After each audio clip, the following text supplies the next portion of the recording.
Okay, so today we're going to be making a bacon, egg, and cheese. So bacon, egg, and cheese is very simple. It's a very fun and enjoyable dish to make. Now, the ingredients are quite simple. You're going to need bacon, egg, and cheese, and some type of bread to hold up your sandwich. Now, today, at least in my kitchen, I have three options. I have bagels. Bagels is a really good choice here because it's really thick. It's a circular type of bread. So it's a nice type of bread for a sandwich like this today. Only problem is that it has a hole in it, so it's going to make a lot of the ingredients flow out through that hole. So today, I'm not going with this one, but it's a good choice. Option 2 is plain old loaf bread. As you can see, loaf bread is very nice, it's very square-like, and at least this bread is very thick because it's a type of Texas toast type bread. But usually, when you add all the ingredients into this sandwich, it kind of doesn't fill out the whole sandwich. It fills out the middle, of course, but it doesn't fill out the edges. So for today, I'm not going to be using this one. Now, the bread of choice for this sandwich that I'm going to make today is going to be plain old brioche bun. Brioche bun's a nice circular bun. Doesn't have the hole in it like the bagel does.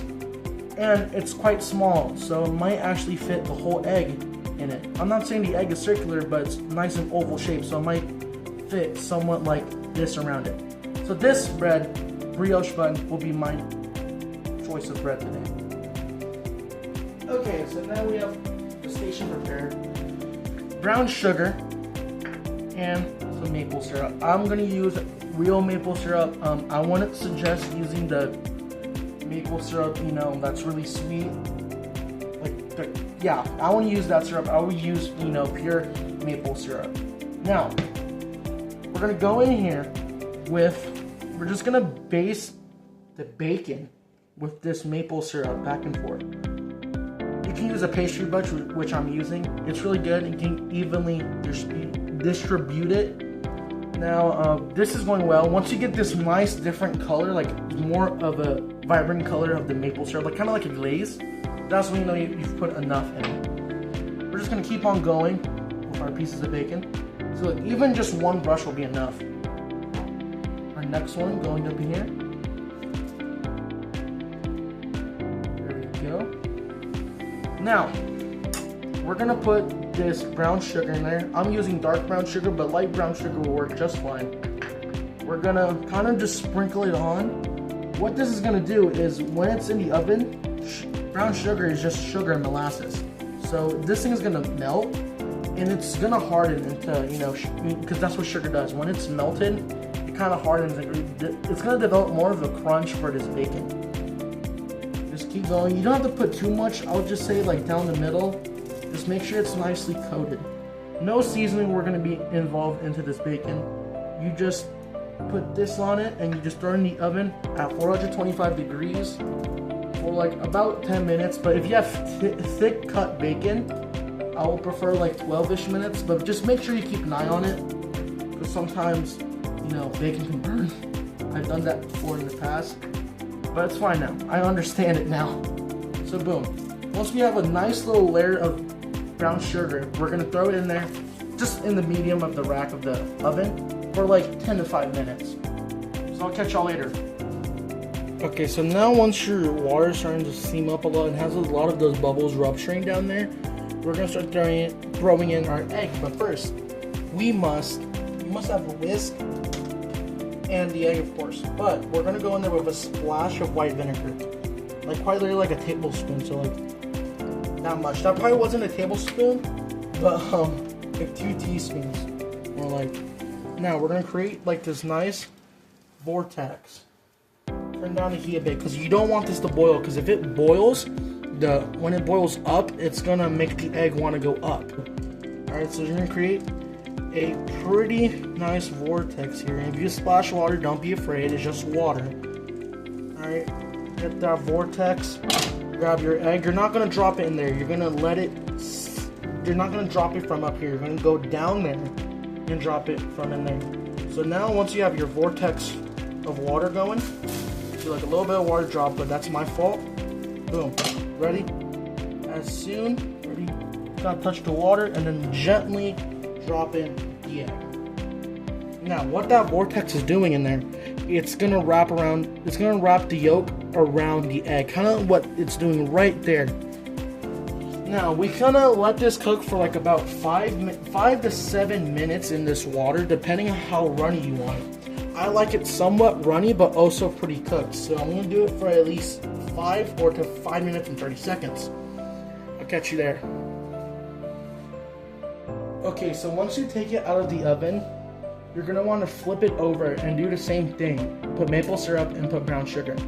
And then it's gonna go back in the oven for like another 5 minutes. My egg is cooking in there. And your bacon's out. Your bacon should look somewhat like this. This is how I like it. I like it really crispy. So even this piece is like very, very, very crispy right here. And this is the piece of bacon I want. It might stick to the rack a bit, but just be very gentle. You'll have a nice, beautiful piece of bacon. Notice how the bacon, all of it has that nice color that we all love. This is the perfect bacon. Now, what you're gonna do is grab a microplate or something like that, or just a cheese grater with that fine mesh grate, and you're gonna grate a lime or a lemon. I'll show you in a bit. Okay, now with a microplane or just anything, with a cheese grater is gonna be like this side, this really fine mesh. And grab a lime or a lemon. I will highly recommend a lemon for this. So we're gonna group up the bacon kind of like this, and then we're just gonna grate it right over.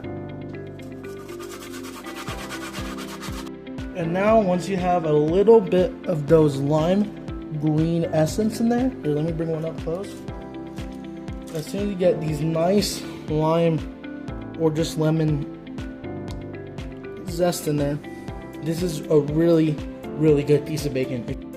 Okay, now it's time to assemble our bacon, egg, and cheese. So we're gonna put cheese. I put cheese on the first. Then we're gonna get this beautiful bacon, break it in half, and just plop it on just like that. And if you want more bacon, go ahead. What I would do if you want a little bit more bacon, just break it in half and then break it in half again, so we can have more like a full, just like that. Now, we're going to bring on the egg and plop it right onto this beautiful platform, and then we're going to cover it with this bun. Okay, so once your 5 minutes or 7 minutes or even 6 minutes have finished, you're going to delicately, like very delicately, here, let me move this up so y'all can see. We're going to very delicately get it under the egg. Maybe separate these white little flakes that are on top of it. Now, if you like an egg, you can kind of press on it, and if it's nice and firm, that's how you know it's nice and cooked. Now, we're gonna place it on top of this beautiful bacon and cheese. We're gonna gently just press it down. Look at that, beautiful. Now, we're gonna wanna go in there with just a little bit of salt and some pepper. Boom. Top bun. Place it on just like that. And boom, we have ourselves a bacon, egg, and cheese. Just like that.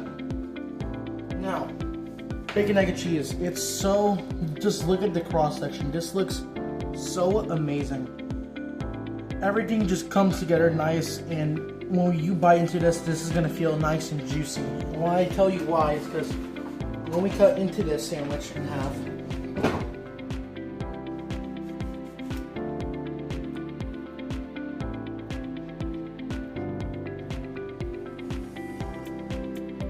just look at that cross section right there. Nice, beautiful, gooey, and that runny egg, and that sweet bacon and that cheese just to round out the fattiness. This is what I call a bacon, egg, and cheese. Thanks for watching.